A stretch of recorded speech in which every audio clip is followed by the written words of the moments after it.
ನಮಸ್ಕಾರ ಸ್ನೇಹಿತರೆ, ಪೃಥ್ವಿ ಯೂಟ್ಯೂಬ್ ಚಾನಲ್ಗೆ ಸ್ವಾಗತ. ಇಂದು ನಾವು ಬ್ರಹ್ಮಾಂಡದ ಅತ್ಯಂತ ಆಳವಾದ ರಹಸ್ಯಗಳನ್ನು ಡಿಕೋಡ್ ಮಾಡೋಣ.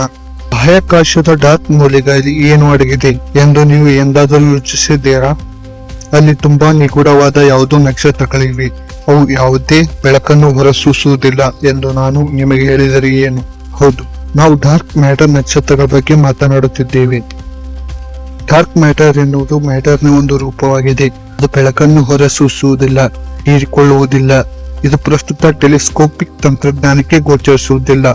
ಡಾರ್ಕ್ ಮ್ಯಾಟರ್ ನಮ್ಮ ಬ್ರಹ್ಮಾಂಡದ ಸುಮಾರು 27ರಷ್ಟಿದೆ. ಬೆಳಕಿನೊಂದಿಗೆ ಸಂವಹನ ಮಾಡುವುದಿಲ್ಲ, ನಮಗೆ ಗೋಚರಿಸುವುದಿಲ್ಲ. ಅದರ ಗುರುತ್ವಾಕರ್ಷಣೆಯು ನಿರಾಕರಿಸಲಾಗದು. ಈ ಮ್ಯಾಟರ್ ನಕ್ಷತ್ರಗಳು ನಮ್ಮ ಸೂರ್ಯನಂತೆ ಇಲ್ಲ. ಪರಮಾಣು ಸಮ್ಮಿಳನದ ಮೂಲಕ ಸುಡುವುದಿಲ್ಲ, ಬದಲಿಗೆ ಡಾರ್ಕ್ ಮ್ಯಾಟರ್ ಕಣಗಳ ವಿನಾಶದ ಮೂಲಕ ಅವು ಹೊಳೆಯುತ್ತದೆ.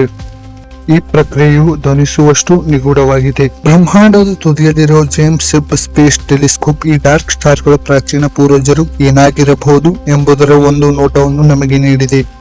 ಈ ಡಾರ್ಕ್ ಮ್ಯಾಟರ್ ನಕ್ಷತ್ರಗಳು ಸೈದ್ಧಾಂತಿಕ ವಸ್ತುಗಳಾಗಿವೆ. ಅವುಗಳು ಹೆಚ್ಚಾಗಿ ಡಾರ್ಕ್ ಮ್ಯಾಟರ್ ನಿಂದ ಸಂಯೋಜಿಸಲ್ಪಟ್ಟಿರಬಹುದು. ನ್ಯೂಟ್ರಾಲಿನೋಸ್ ನಂತಹ ಡಾರ್ಕ್ ಮ್ಯಾಟರ್ ಕಣಗಳ ನಡುವಿನ ವಿನಾಶಕಾರಿ ಪ್ರಕ್ರಿಯೆಗಳ ಮೂಲಕ ಅವು ಶಾಖವನ್ನು ಉತ್ಪಾದಿಸಬಹುದು.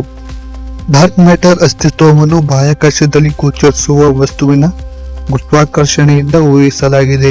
ಇವು ರಾತ್ರಿ ನಮ್ಮ ಆಕಾಶದ ನಕ್ಷತ್ರಗಳಲ್ಲ. ಇವುಗಳು ಡಾರ್ಕ್ನ ಟೈಟಾನ್ಗಳು, ಡಾರ್ಕ್ ಮ್ಯಾಟರ್ ನಕ್ಷತ್ರಗಳು, ಸ್ಪೋರ್ಟ್ಸ್ನ ಪ್ರಾಚೀನ ವಾಸ್ತುಶಿಲ್ಪಿಗಳು ಎಂದು ಸಿದ್ಧಾಂತಿಸಲಾಗಿದೆ. ನಕ್ಷತ್ರ ಪುಂಜದಲ್ಲಿ ನಕ್ಷತ್ರಗಳು ಧೂಳು ಮತ್ತು ಅನಿಲವನ್ನು ಒಟ್ಟಿಗೆ ಹಿಡಿದಿಟ್ಟುಕೊಳ್ಳುವ ಅಂಟು ರೀತಿಯಲ್ಲಿ ಕಾರ್ಯನಿರ್ವಹಿಸುತ್ತದೆ. ಬಿಗ್ ಬ್ಯಾಂಗ್ನ ಉರಿಯುತ್ತಿರುವ ಪರಿಣಾಮದಲ್ಲಿ ಸಮಯದ ಮುಂಜಾನೆ ಪ್ರಾರಂಭವಾಗುತ್ತದೆ. ಅಲ್ಲಿ ಅವರು ಕತ್ತಲೆಯಿಂದ ಹೊರಹೊಮ್ಮಿದ ಮೊದಲ ಆಕಾಶಕಾಯಗಳಾಗಿರಬಹುದು.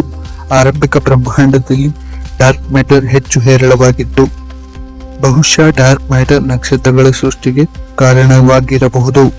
ಈ ನಕ್ಷತ್ರಗಳು ಬೃಹತ್ ಕಪ್ಪು ಕುಳಿಗಳನ್ನು ರೂಪಿಸಲು ಕುಸಿದಿರಬಹುದು.